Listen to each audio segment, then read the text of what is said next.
My name is Robert Tanner. I'm a national master, life master, and international arbiter. Thank you.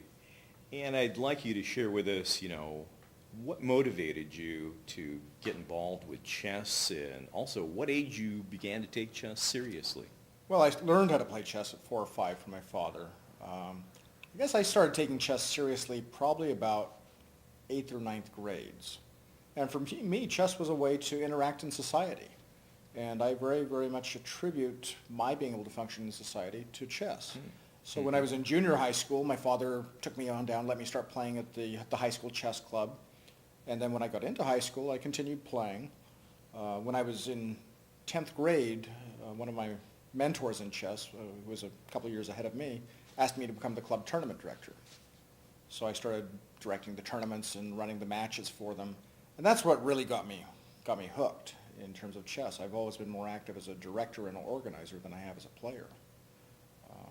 But yeah, so probably by the time I was about 13, 14, I was totally hooked on the game. Another one addicted to chess. And how does anyone become better at chess, and how did you in particular become better at chess? I probably didn't read a book until I was, really study a book until I was over 2,000 and rated.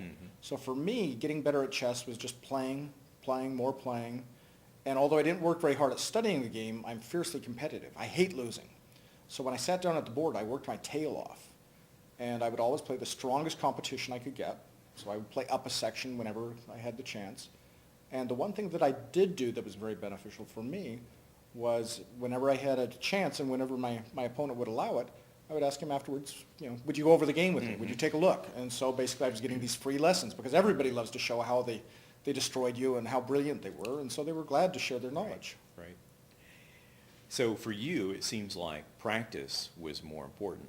And that's what I would try and do is I would evaluate my own game. What am I screwing up on? I'd play a match. One match I would find that I was getting good positions, but I'd have bad bishops. So you start looking for openings that don't give me bad bishops. And bit by bit, I got up there. Finally, when I got up to about 2,050, 2,100, I realized I just could not improve anymore. So I finally started cracking the books and doing what I had to because I wanted to make master very, very badly. So it sounds like two strategies you used very successfully. One, you went over games at tournaments with your my own games. Opponent. Right. And you also started to analyze your own games and look for your weaknesses and then improve upon Sure. those I was very, weaknesses. very introspective. I looked into what my own personal strengths and weaknesses were and tried to maximize the strengths and minimize the weaknesses. Well, if you were going to play in a tournament or a match, and if you try for this, what would you do to try to prepare so that you could do better in the I tournament? think for me, the main thing I have to do is I would have to study my openings because I've never really studied openings. I know a few openings really, really well, and I know some nice trappy openings. They're, if I play them against 16, 1700s, you can have a lot of fun and destroy people. But my openings are very, very weak for a master level player.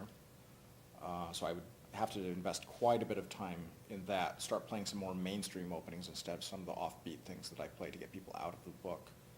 My end games I think are fairly good. I would have to brush up on them because I haven't done a lot of work in them for quite some time. One of the things that I find has hurt me, and I believe that for many, many people, teaching chess is actually very bad for their game.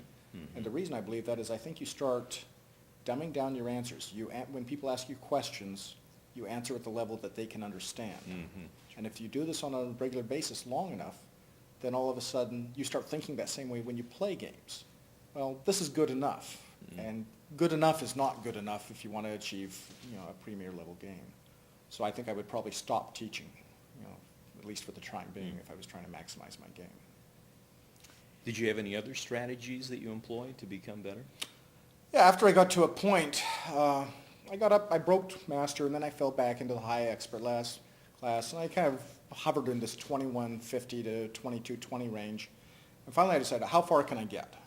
I only played when I felt absolutely up to snuff, and when I felt I had done my preparation. So basically, if you get rid of your bad days, you're obviously going to be performing at your peak. I got up to about a 2350 level, and I was never a 2350 strength player, truly. But on my good days, I was certainly 2350. So you just didn't play when you weren't going to play at that There- level. Yeah, You know, so makes I- sense. You know, I've always wondered what'll it take to make it to senior master, but having never really worked at it, I don't know. I now am financially comfortable enough that my wife has said if I want to, I can take a year or two off. Do what Larry Remlinger did. See if you can make IM or Yeah. something. But I don't know that I really have the discipline to do it.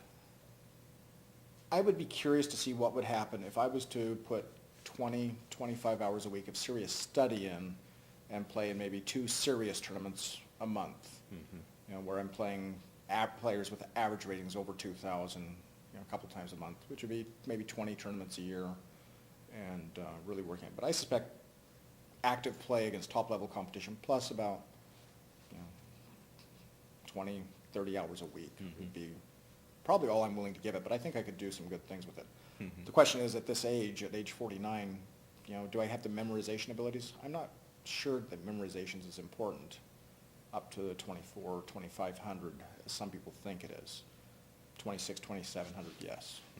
But So you don't think pattern recognition? I think pattern Okay. recognition is hugely important. Okay. But there's a difference between pattern recognition and sitting down and memorizing 25 lines of Okay, ECO sure. each day. Right.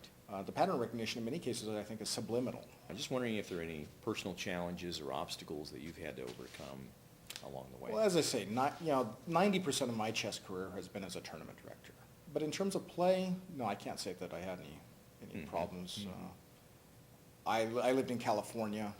I could go over to the Bay Area, play all the chess I wanted. There were international masters, grandmasters available to me. I had access to all the books I wanted. I've got 3,000 chess books now in my collection. How does winning and losing affect you, and how do you overcome a loss so that you can go back and play that next round of the tournament? I've never really thought about how to overcome a loss. But I do know, and this is one of the reasons that I think that I haven't put a lot of work into it, is it's a lot easier on you if you say this isn't important. Because of the fact that I work so hard at the game, I don't have, in many cases, the technical knowledge and foundation that some of the top players have. But I work so hard during the game that a loss hurts tremendously. There have been times I've been in a black mood. My wife has learned that if I play in a serious tournament, if it's just a casual tournament, I go in and I say, I don't care if I win or lose. Of course, I play 200 points weaker as a result. But if I really care and I really work at it and I lose a game, it's tremendously But depressing. maybe you could mention a few chess books that helped you improve, and some famous players or individuals who maybe helped influence your chess. Yeah, I can't say that there are any players that really helped me improve. I've done it on my own. But there have been players that have inspired me, players and personalities, that I hold up as personal role models that have made me enjoy the game. I've enjoyed studying their games and studying their lives. Emmanuel Lasker comes to mind, Anatoly Karpov. Both of them are very pragmatic players. I tend to take a very pragmatic approach. I don't look for the best move. I look for the move that is best in that particular situation for my mood and what I think my opponent's likely to do. I liked Lasker because he was a Renaissance man. He did so many things. Strangely enough, he didn't do a lot of them very well, but he wasn't at the pinnacle of any of the fields aside from chess. So I just wonder if you have any additional comments you'd like to share with future generation of chess masters here. I guess for me, I'm not so concerned about the younger players as the older players. Within the Chess Federation, in the chess community, youth are just blossoming. I mean, we're coming, everywhere you turn around, there are new chess programs coming up in the schools, outside of the schools, everywhere. But I'm noticing that we're having fewer and fewer adults playing the game. And I don't know if that's because of a busier world or if it's because the adults don't like losing to all these kids that are coming up. But it's a concern for me because somebody has to be teaching these kids, bringing them on. So my question is, how can we get more 30-year-olds, 40-year-olds, 50-year-olds to play the game? In terms of any individual that wants to play, I would say enjoy this game. It has so much to offer. It gives the creativity for your own mind. It's a great way to take out aggression in a very friendly fashion. For me, it's the ultimate stimulus. That, along with classical music. I guess Teresh said, chess like music has the power to, soothe the savage beast.